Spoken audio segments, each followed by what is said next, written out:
Video ini kita tayangkan sebatas hanya untuk ibroh, untuk pelajaran bagi kita.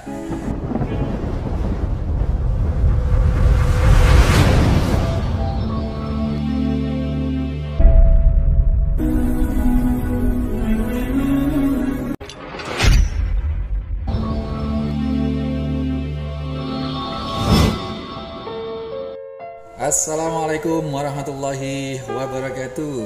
Marhaban ya Ramadan. Teman-teman sekalian, kita sempat dibikin tercengang ya dengan adegan sholat tercepat di dunia bahkan ini. 4 rakaat hanya 10 detik, subhanallah.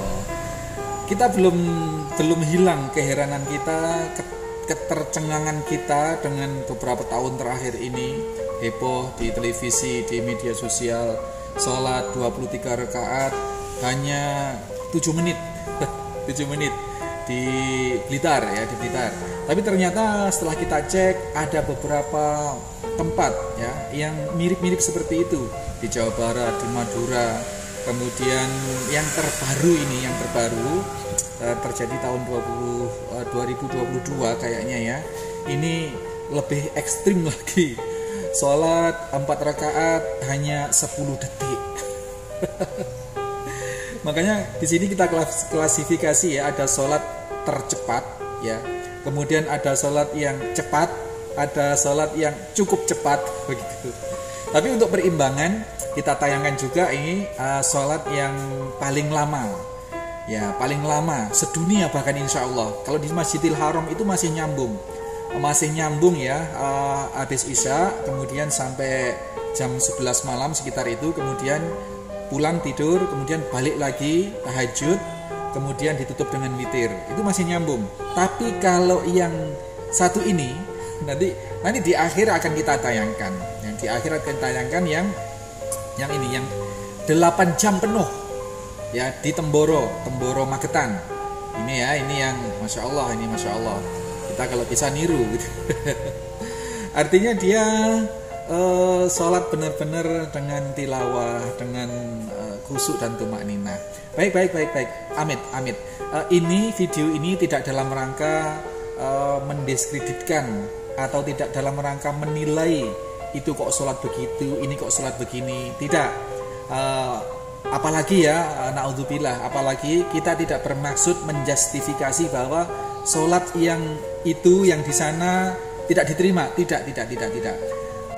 Video ini kita tayangkan sebatas hanya untuk ibroh, untuk pelajaran bagi kita. Dengan adanya heboh-heboh sholat tercepat, sholat yang lambat, sholat yang ekstra cepat, ekspres ya, melebihi 5 giga maksudnya.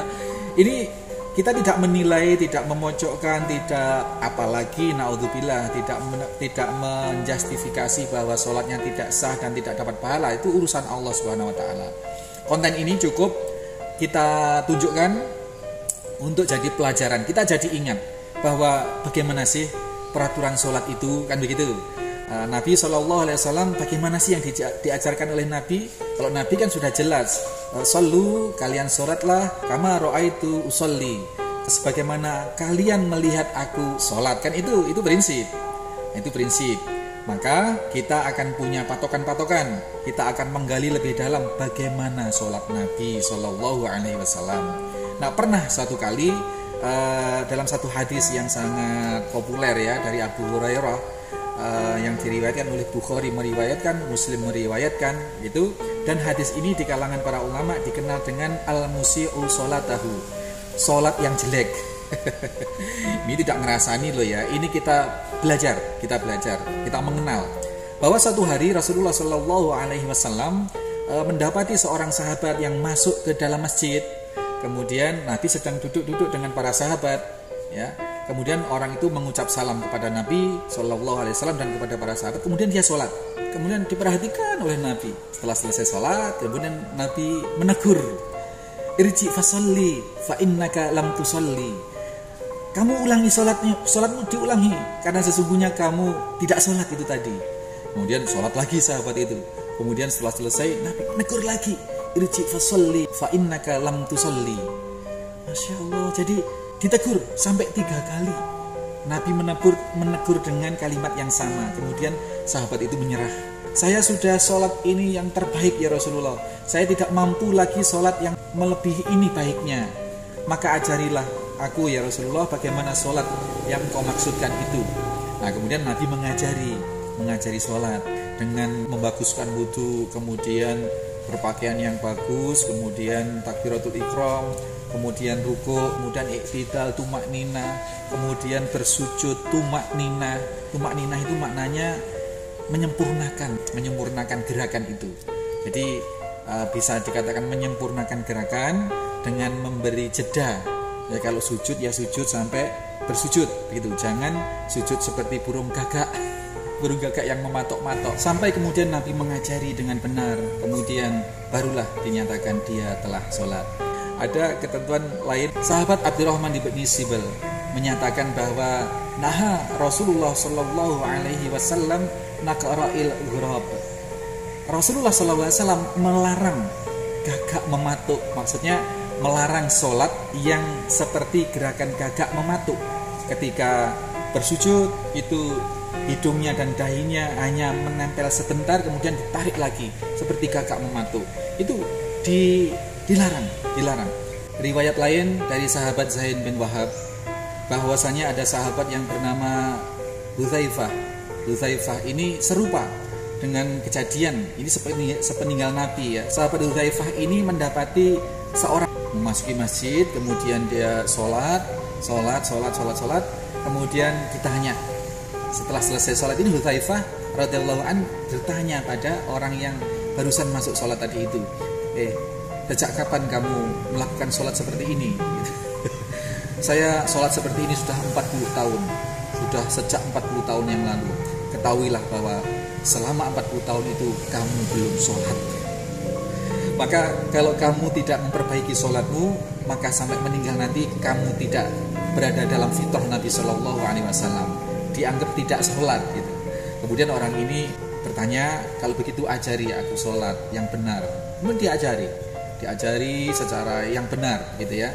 Ya diantaranya itu tadi, karena mematuk-matuk tadi itu, rukuk sujudnya, terutama rukuk dan sujudnya ini sangat-sangat jelek, sangat-sangat tidak memenuhi kriteria. Dia termasuk yang fa'akhafa sholatahu, orang yang meringankan sholatnya. Lam yatimur ruku' was sujud, tidak menyempurnakan rukuk dan sujudnya. Kemudian setelah Hudzaifah ini mengajari orang tersebut, kemudian sambil berkata, inna rajula la yukhaffafu fis sholat, sesungguhnya seseorang itu tidak mengapa memperingan sholatnya. Wa innahu la yutimmur ruku'a was sujud, tetapi tetap harus menyempurnakan rukuk dan sujudnya. Ini apa teman-teman sekalian? Bahwa kita sholat dalam keadaan terburu, dalam keadaan kita membacanya agak cepat, dalam keadaan kita memperpendek bacaan, tidak mengapa. Tetapi beberapa keterangan, beberapa larangan tadi itu, yakni untuk seperti yang burung gagak mematuk, tidak menyempurnakan rukuk dan sujudnya. Ini yang harus kita perhatikan. Bismillahirrahmanirrahim.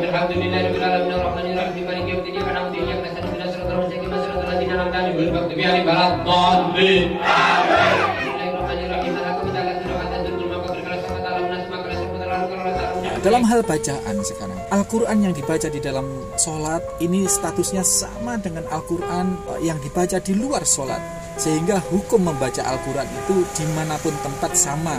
Ya warattilil Qur'ana tartila, dan bacalah Al-Quran itu dengan perlahan. Ini yang harus kita camkan, dan ini perintah Allah Subhanahu wa taala dalam surat Al-Muzammil gitu ya. Warattilil Qur'ana tartila. Bacalah Al-Quran itu dengan perlahan, dengan tartil. Nah ini berlaku di luar sholat, apalagi di dalam sholat yang notabene adalah berkomunikasi dengan Allah Subhanahu wa ta'ala. Mudah-mudahan kita bisa menjaga sholat kita, karena ada sholat yang oleh Nabi dinyatakan tidak sholat, karena tadi itu antara lain tidak menyempurnakan bacaan, tidak menyempurnakan rukuk dan sujudnya.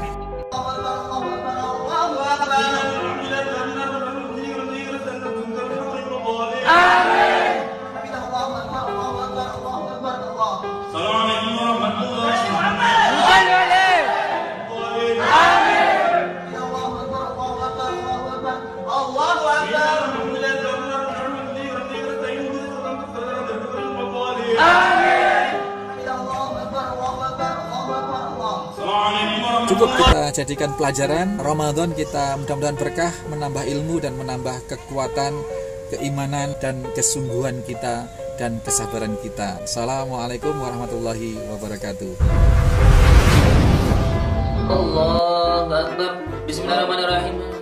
Waladhdallin. Bismillahirrahmanirrahim. Yasin. Allahu Akbar. Allahu Akbar. Allahu Akbar. Allahu Akbar. Allahu Akbar. Bismillahirrahmanirrahim. Dhalin. Bismillahirrahmanirrahim. Taha. Allahu Akbar. Allahu Akbar. Allahu Akbar. Allahu Akbar.